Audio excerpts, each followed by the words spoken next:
We can start the proceeding. My lord, आज मैं यहाँ खड़ा हूँ मिस्टर जोसेफ डिकोस्टा की तरफ से, जो कि पुत्र है स्वर्गवासी मिसेस एलिजाबेथ डिकोस्टा के। मैं कोर्ट को बताना चाहूंगा कि मिस एलिजाबेथ डिकोस्टा ने 2 विल तैयार की थी, एक उनकी मौत से 12 महीने पहले और एक उनकी मौत से चंद घंटों पहले। पहले विल के मुताबिक उन्होंने अपनी संपत्ति का सबसे बड़ा हिस्सा शिपिंग कॉर्पोरेशन अपने पुत्र जोसेफ डिकोस्टा के नाम की थी और बाकी बची हुई संपत्ति अपनी पुत्रियां ईवा और ग्रेस डिकोस्टा के नाम। मगर दूसरी विल के मुताबिक मिसेस एलिजाबेथ डिकोस्टा की संपत्ति का कोई भी हिस्सा मेरे मौकिल मिस्टर जोसेफ डिकोस्टा के नाम पर नहीं है। उनकी पूरी संपत्ति उनकी पुत्रियां ईवा और ग्रेस डिकोस्टा के नाम पर है। तो इसी बात को चैलेंज करते हुए मेरे मौकिल ये बताना चाहते हैं कोर्ट को कि जब ये विल तैयार करी गई तब मिसेस एलिजाबेथ डिकोस्टा अपनी सही मानसिक स्थिति में नहीं थी। इसी बात को साबित करने के लिए मैं अपने पहले गवाह डॉक्टर संजय बंसल को कोर्ट में बुलाने की इजाजत चाहता हूं। इजाजत है।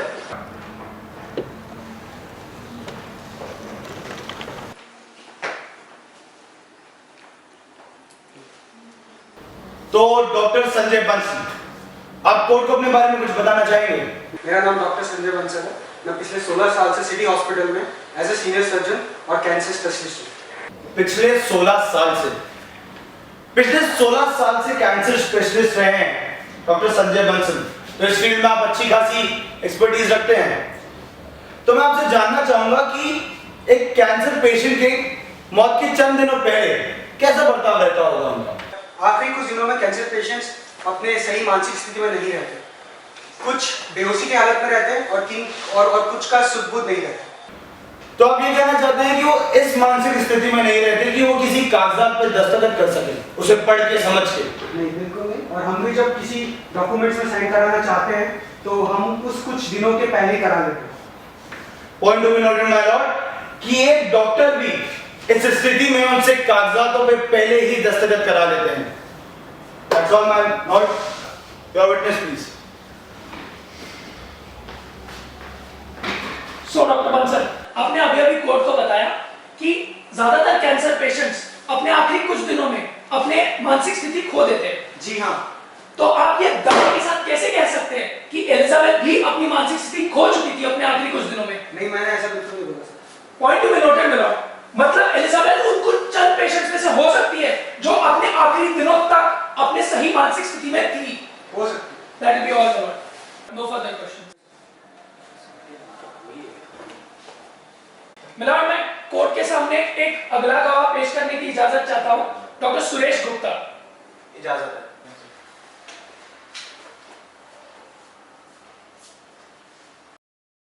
डॉक्टर गुप्ता, क्या आप कोर्ट को अपना परिचय दे सकते हैं? जज साहब, मैं डॉक्टर सुरेश गुप्ता हूँ। मैं पिछले 10 सालों से मेट्रो हॉस्पिटल में एज अ कैंसर स्पेशलिस्ट काम कर रहा हूँ। सो डॉक्टर गुप्ता, आप एलिजाबेथ को कैसे जानते थे? 1 साल पहले उनके फैमिली डॉक्टर शर्मा ने मुझे रेफर किया था जब उनकी तबीयत काफी खराब होने लगी थी। तो आप ही के हॉस्पिटल में आके उनका कैंसर डायग्नोसिस हुआ? हाँ, मेरे हॉस्पिटल में। और आप ही वो डॉक्टर थे जिन्होंने उन्हें ये न्यूज दी कि उनकी कैंसर है? जी हाँ। तो ये न्यूज सुनने के बाद उनकी रिएक्शन कैसी थी? आमतौर पर अगर देखा जाए तो कैंसर पीड़ित मरीज जो होते हैं वो बहुत ही ज्यादा दुखी हो जाते हैं और उनको बहुत ज्यादा परेशानियां होने लगती हैं। लेकिन एलिजाबेथ के साथ इस तरह नहीं हुआ। उन्होंने अपनी हिम्मत नहीं हारी और उनको एक बहुत ही जरूरी काम याद आया जो उन्हें निपटाना था। ये बता सकते हैं कि उनकी आखिरी कुछ दिनों में उनका बर्ताव कैसा रहता था? वो थोड़ा आराम ज्यादा करने लगी थी, लेकिन जब भी वो काम करती थी तो उसी चुस्ती के साथ काम करती थी। तो मतलब जब वो होश और आवाज में रहती थी अपने, तो क्या वो एक पेचीदा दस्तावेज पे दस्तखत करने की मानसिक स्थिति में थी? Objection my Lord. Doctor Gupta एक कैंसर स्पेशलिस्ट है, ना कि एक साइकियाट्रिस्ट जो मिसेस एलिजाबेथ की मानसिक स्थिति पे वो कोई भी कमेंट कर सके। Objection sustained. Thank you. No further questions my lord. Your witness. Thank you. तो मिस्टर गुप्ता, क्या मुझे बता पाएंगे कि उस विल पे दस्तखत करने के कितने समय बाद मिसेस एलिजाबेथ की मौत हुई? चंद घंटों बाद। चंद घंटों बाद? Point to be noted my lord, चंद घंटों बाद ही मिसेस एलिजाबेथ की मौत हुई। That's all my lord. My lord, मैं अपने अगले विटनेस को कोर्ट में बुलाने की इजाजत चाहता हूं। इजाजत है। Thank you sir.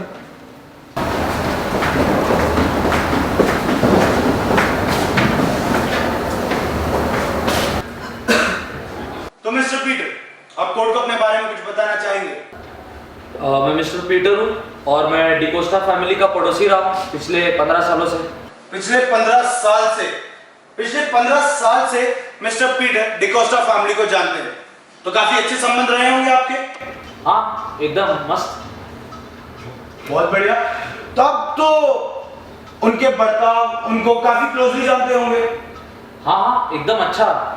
लेडी को बहुत अच्छे से जानता था मैं, एकदम बेस्ट फ्रेंड था मेरा। एकदम उठना बैठना, लेडी से एकदम अच्छा दोस्त था मैं। परफेक्ट। तो आप उनकी जब से तबीयत खराब हुई होगी तब से भी आप उनको जानते ही होंगे? हाँ, मेरा बेस्ट फ्रेंड था, तो मैं हॉस्पिटल जाता था रोज मिलने लेडी को। Point to be noted my Lord कि रोजाना मिस्टर पीटर एलिजाबेथ से मिलते थे, तो इसका मतलब यह है कि उनको काफी अच्छे से ऑब्जर्व किया होगा। तो मिस्टर पीटर, क्या आप मुझे बता पाएंगे कि आखिरी के कुछ दिनों में, उनकी मौत से कुछ दिनों पहले तक उनके बर्ताव में कोई बदलाव था? हाँ, लेडी को मैं जब कुछ क्वेश्चन पूछता था तो पता नहीं सुनने में गड़बड़ करता था, लेकिन मिस्टेक से कुछ और ही बोल देता था। मतलब ऐसा होता था कि आप कुछ और कहते थे, वो कुछ और समझती थी और कुछ और कहती थी और बोल देती थी। तो क्या आप ये कहना चाहते हैं कि उनकी मानसिक स्थिति थोड़ी डामाडोल थी? ऐसा पकड़ लो। That's all, my lord. No further questions. Go ahead, please. No question my lord. Next witness. मैं कोर्ट के सामने एडवोकेट जॉनी मैथ्यूज को विटनेस बॉक्स में बुलाने की इजाजत चाहता हूं। इजाजत है। मिस्टर मैथ्यूज, क्या आप कोर्ट को अपना परिचय दे सकते हैं? माय लॉर्ड, मेरा नाम जॉनी मैथ्यूज है। मैं पेशे से एक वकील हूँ और मैं मिसेस एलिजाबेथ का 12 साल से फैमिली लॉयर। तो मतलब क्या मैं ये कह सकता हूँ कि वो दोनों विल आप ही ने लिखी थी? जी बिल्कुल। और क्या मैं ये कह सकता हूँ कि आप उन 3 गवाहों में से थे जब दूसरी विल पे दस्तखत हुए थे? जी मैं वहाँ मौजूद था। मेरे साथ डॉक्टर संजय बंसल और मिसेस एवा भी मौजूद थी। That's all, my lord. Over to you. Thank you. तो मिस्टर मैथ्यूज, मैं आपसे जानना चाहूंगा कि क्या दोनों विल आप ही ने तैयार की थी? जी बिल्कुल। मौत से 12 महीने पहले तैयार करी गई विल भी आपने तैयार की थी और उनकी मौत से चंद घंटों पहले तैयार की गई विल भी आपने तैयार की थी? जी हाँ। तो आप मुझे अच्छे से बता पाएंगे कि पहले विल तैयार करने में आपको अमूमन कितना वक्त लगा होगा? ये कुछ 3 से 4 महीने। और दूसरी विल आपने कितने दिनों में तैयार की थी? यही कुछ 5 से 6 दिन। एग्जैक्टली 5 दिनों में आपने वो विल तैयार की थी। Point to be noted my Lord कि जो 36 पन्नों की विल तैयार करने में मिस्टर मैथ्यूज को 3 से 4 महीने लगे थे, वही दूसरी विल उन्होंने सिर्फ 5 दिन में तैयार कर ली। लेकिन मैं जज साहब आपको बताना चाहता हूँ कि जो नई विल बनाई गई है इसमें खाली पेज नंबर 12 पे क्लॉज 24 को चेंज किया गया है। बाकी की विल ऐसी की ऐसी रखी गई है, इसीलिए ये विल खाली 5 दिन में बनाई गई। और जैसे कि मेरे दोस्त भी जानते होंगे कि ऐसा कोई समय निश्चित नहीं है विल बनाने के लिए, विल 1 दिन में भी तैयार की जा सकती है। तो आप क्या मुझे बता पाएंगे कि जहां पहली विल पे 36 पन्नों पे मिसेस एलिजाबेथ ने दस्तखत किए थे, वहीं दूसरी विल में ऐसा नहीं था? जी नहीं।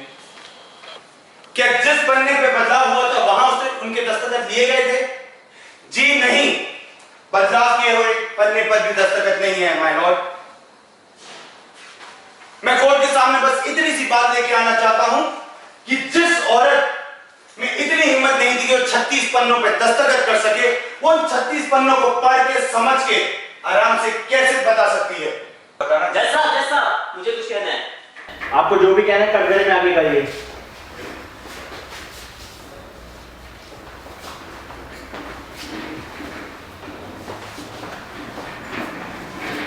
अपना परिचय दो कोर्ट को। जैसा मैं हैरी डी सूजा हूँ, मैं एलिजाबेथ डिकोस्टा का सन इन लॉ हूँ। जिस दिन उनकी मृत्यु हुई उस दिन उन्होंने मुझे एक चीज़ दी जो कि मैं इस कोर्ट के सामने आपके सामने पेश करना चाहता हूँ, अगर आपकी इजाज़त हो तो। क्या पेश करना चाहते हो?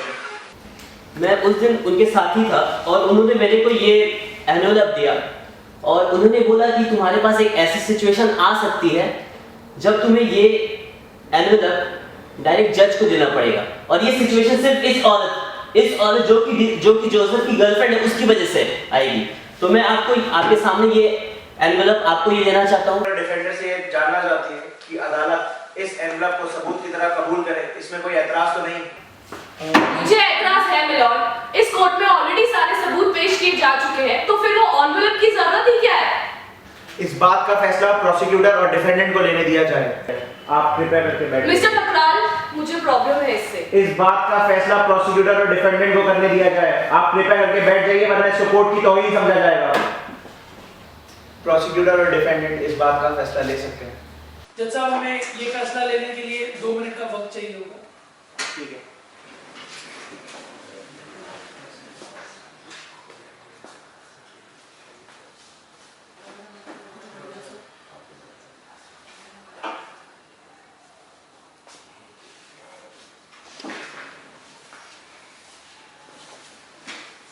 जज साहब, हमें कोई दिक्कत नहीं।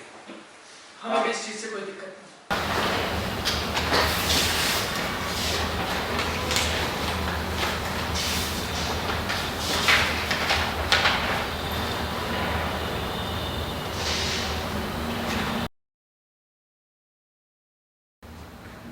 कोर्ट इस केस का फैसला आधे घंटे के लंच ब्रेक के बाद बताएगी।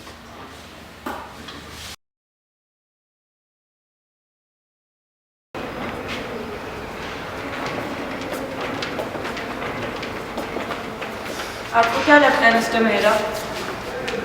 अभी के हालत देखते हुए तो बहुत मुश्किल लग रहा है। क्या केस थोड़ा भी हमारी तरफ बदल सकता है? जितने गवाह और सबूत हमारे पास थे वो सारे हम पेश कर चुके हैं। अब इसके आगे पता नहीं क्या है। अरे वो एनवलप में क्या है, आपको पता है कुछ? उस एनवलप में क्या है मुझे कुछ नहीं पता। उन्होंने मरते वक्त मेरे हाथ में ये एनवलप दिया और बोला ये डायरेक्ट जाके जज साहब को देना, और उसमें क्या है वो वही जानती थी और ये भगवान जानता है। Let's see what happens. Mister Mehra, आपको कुछ आइडिया है उसमें क्या था? नहीं, मुझे भी उस एनवलप के बारे में कोर्ट रूम में ही पता चला।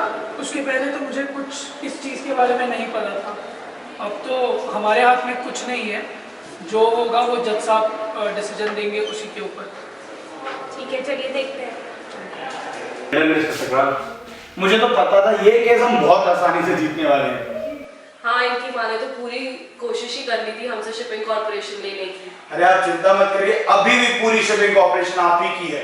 बट आई होप अब कोई एविडेंस ना दिखाई जाए। Don't worry, Mr. Thakral is the best lawyer in the country. और मैंने तो आपको बोला था, it's open and shut case, हम ही जीतेंगे। Of course, Mr. Thakral.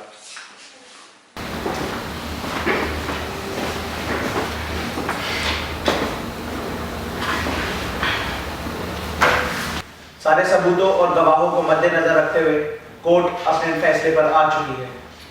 लेकिन जज साहब, मैं जानना चाहता हूँ कि उस एनवलप में है क्या? कोर्ट के सामने जो मिस्टर हैरी ने एनवलप पेश किया उसमें 26 जुलाई का एक क्रॉसवर्ड पजल है जिसपे मिसेस एलिजाबेथ के सिग्नेचर होते हैं। मिसेस एलिजाबेथ की मौत 26 जुलाई रात 10:40 पर हुई थी और ये क्रॉसवर्ड पजल ठीक उसी सुबह सॉल्व किया गया है। तो सारे सबूतों और गवाहों को मद्देनजर रखते हुए कोर्ट इस नतीजे पर पहुंची है कि जो दूसरी विल कोर्ट के सामने पेश हुई है वो बिल्कुल सही है, जिसके तहत सारी संपत्ति Mrs Eva and grace D'Costa के नाम होती है।